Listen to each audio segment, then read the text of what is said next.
বেতনের অনিয়ম বেতনের অনিয়ম গৌরবে তুই গালে গৌরবে তুই গালে বেতন 12,500 টাকা করতে হবে, তবে আমরা মানবো। আর এখানে আমাদের প্রতি যে অত্যাচারটা হয় সেই অত্যাচারটা বন্ধ করতে হবে। আমরা মহিলা মানুষ রাত 9টার সময় বাসায় যায় রান্না করে খায় শুয়ে আবার সকালে ঘরে আসা লাগবে, আমাদের শান্তি নাই। আর লাইন ইনচার্জরা সব সময় আমাদের সাথে খারাপ ব্যবহার করে হাত তোলে মারার জন্য।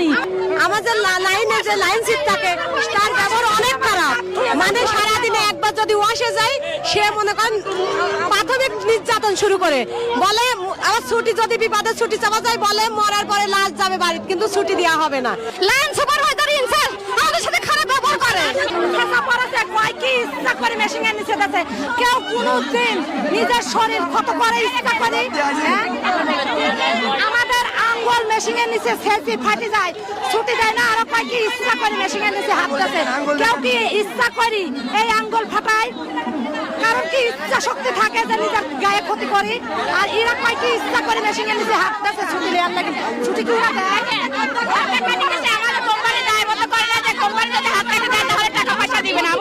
পাবনার ঈশ্বরদী থানার দাসুরিয়ায় অবস্থিত RFL গ্রুপের পাবনা প্রোডাক্ট লিমিটেড কারখানায় ন্যায্য দাবি ও বকেয়া বেতনের দাবিতে বিক্ষোভ করেছেন প্রায় 900 শ্রমিক।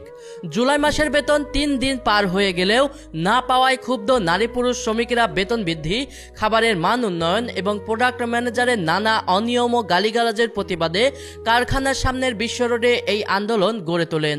পরিস্থিতি নিয়ন্ত্রণে তাৎক্ষণিকভাবে ঘটনাস্থলে ছুটে আসেন ওসি ইউএনও, কোম্পানির সিইও এবং স্থানীয় সাংবাদিকেরা।